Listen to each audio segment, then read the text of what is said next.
ఇప్పుడు శాపాలు వరాలు అన్న దాంట్లో ఇంకొకటి కూడా చెప్తాను. మీకు వరం మీ అమ్మగారు, మీ చెల్లాయి, మీ తమ్ముడు. అవునా? కాదంటారా? నాకు వరం నా మైండ్ ఒకటే, ఎవరు కాదు. నేను ఆలోచించే విధానమే నా వరం, నా శాపం రెండు అయ్యాయి. శాపం ఎలా అయిందంటారు? శాపం అంటే నేను అనుకున్నది జరగనప్పుడు శాపం అవుతుంది కదా. అది నా మైండే కదా డిసైడ్ చేసేది. పాజిటివ్ థింగ్స్ అయినప్పుడు నా మైండే, నెగిటివ్ థింగ్స్ అయినప్పుడు కూడా నా మైండే, రెండింటికి అదే కారణం. ఇప్పుడు మీరు ఏదైనా సంతోషం వచ్చినా ఏమొచ్చినా మన ఇమోషన్స్ మనం షేర్ చేసుకోవాలనుకుంటారు కదా, అది అక్కర్లేదా మీకు? చెల్లయితో కానీ అమ్మతో కానీ ఏమీ అక్కర్లే? ఎవరితో నాకు ఫస్ట్ ఆఫ్ ఆల్ అలాంటివి ఉండవు, అలాంటి మూడ్స్ నాకు ఉండవు. మీరు మొన్న ఈ మధ్య కదా ఇమోషనల్ ఫీల్ అవుతున్నాను. ఇమోషన్ సినిమా టాపిక్లో చెప్పారు. ఆ సినిమాని నేను అప్పుడు చేసిన దాంట్లో ఫీలింగ్ అనేది నాకు అర్థం అవ్వలేదు. నేను సినిమా అడగలేదండి. మొన్న మీరు ఇది పంజగుట్ట దానిలో ఇమోషనల్ అయ్యానన్నారు కదా, పంజగుట్ట రీయూనియన్. అంటే అది ఇప్పుడు సరదాగా అది ఇప్పుడు వాళ్ళని పంజగుట్ట వాళ్ళని నాకు తెలిసి 35-40 ఏళ్ళ నుంచి కలవలేదు. ఇంకేం ఎమోషను? ఇప్పుడు అది డ్రామా అంటారా? అయితే డ్రామా ఏదో సరదాగా చిన్న. అయితే ఇప్పుడు మీరు ఎలాగో నేనంటే ఊరికి వరం శాపం అనేది మరి మీరు మాట్లాడేది నేను అనుకున్నది వేరేలా అనుకున్నాను, అయితే అందులో వెళ్ళలేకపోయాను నేను. సరే, ఇప్పుడు మీరు ఎలాగో సత్య ఇమోషన్ గురించి అని అన్నారు కదా, అంటే మీరు చూసినప్పుడు నాకు అప్పుడు నేను ఎందుకో చూడలేదు, నాకు తెలియదులేండి. ఈ మధ్యన వరుసగా ఏదో కాలక్షేపంగా చూస్తున్నాను సినిమాలు. అనుకోకుండా రామాయణం చదవడం, మీ సత్య చూడడం ఒకసారి అయింది.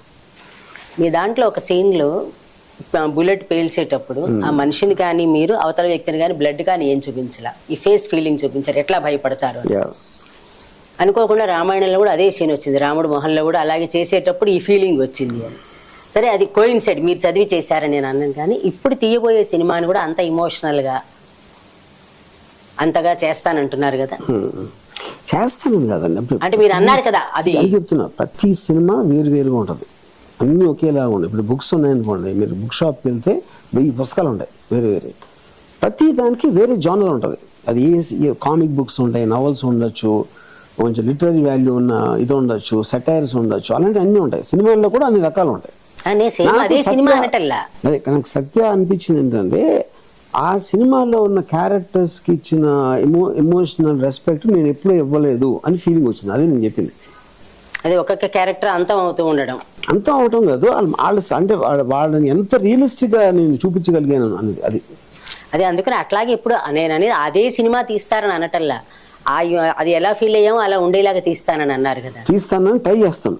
మీరు మీ మీద మీరు ఇప్పుడు మా ప్రమాణంగా చేయండి, పోనీ మా మీద ఒట్టేయండి ఇప్పుడు. అంటే ఇప్పుడు ఇంకొకటి కూడా చెప్పాలండి, మిమ్మల్ని మీరు ఫాలోయర్స్ లేరు, నన్ను అనుసరించరు ఎవరు మీరు అనద్దు. మిమ్మల్ని ఫాలో అయ్యేవాళ్ళు చాలామంది ఉంటారు. మీరు ఉండరు, ఎవరికే అలా మాట్లాడతారా అంటారు. కానీ మీ ఇంటర్వ్యూ చూసినా, మీరు ఏది మాట్లాడినా దాని కింద వచ్చిన కామెంట్స్లో 99.99% మిమ్మల్ని దేవుళ్ళ ఆరాధిస్తూ మీరు కామెంట్స్ మీరు చూసుకోండి. నేను ఒక 0.01% తిట్టేవాళ్ళు ఉంటారు, లేదని నేనేం అనట్లేదు. నేనే అది ఏమి డిప్లొమాటిక్ గా చెప్పట్లా, మీ కింద కనిపిస్తాయి కదా, నేను చెప్పక్కర్లేదు కదా. అది అంత ఇదిగా ఉన్నప్పుడు మీరు నన్ను ఫాలో అవ్వరు అని చెప్పడంతో పాటు అంత రామోయిజంలో చెప్పిన మాటల్ని సినిమాల దగ్గరికి వచ్చేసరికల్లా వేరేలా ఎందుకు వెళ్తోంది? అది అప్పుడు మీకు ఒక థాట్ చెప్పడానికి రామోయిజంలో సినిమా అనేది కథకి సంబంధించింది, క్యారెక్టర్స్కి కాన్ఫ్లిక్ట్, దాంట్లో ఉన్న బ్యాక్గ్రౌండ్, ఎలాంటి సబ్జెక్ట్ ఎన్నుకున్నా ఉన్న దాని మీద ఉంటుంది. So I don't believe they both are connecting దాని గురించి అనట్లేదు. ఎందుకంటే మీరు ఒకసారి మాట్లాడుతున్నాం, మొన్న ఇవాళ చూసాను స్వప్న గారు అన్నది, విశ్వనాథ్ గారి గురించి మీరు చాలా మంచి కామెంట్ చేశారు, ఈయన అవార్డు ఆయనకి ఇవ్వాలి దాదాసాహెబ్ అన్నట్టుగా.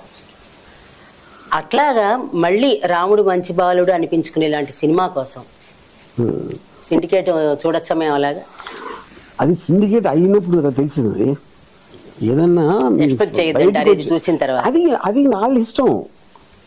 ఇప్పుడు ఏ మనిషి అయినా సరే అప్పుడు తను అనుకున్నది చెప్తాడు, తను అనుకున్నది ఫీల్ అయ్యింది చెప్తాడు. అదే నేను చేసింది అక్కడ. అది నేను చెప్పినట్టు వస్తుందా రాదా అని ఇప్పుడు నేను కూడా జోష్యం కాదు కదా, ఇక్కడ నుంచి నా జేబు నుంచి ఇప్పుడు ఇస్తా మీకు మంచి సినిమా అని చెప్పడం. You can only have an intention. ఆ ఇంటెన్షన్ నా దగ్గర స్ట్రాంగ్గా ఉంది. Intention does not mean it will translate. అది అంటే స్ట్రాంగ్ గా ఫీల్ అయినప్పుడు మనం అంటాం కదా, మనం మనసులో స్ట్రాంగ్ గా అనుకుంటే అవుట్పుట్ కూడా స్ట్రాంగ్ గా అంటే అనుకున్నట్టు రావచ్చు అని. అది కూడా ఒప్పుకోరు మీరు. నేను ఏదన్నా క్యాజువల్ గా కాదంటున్నారు.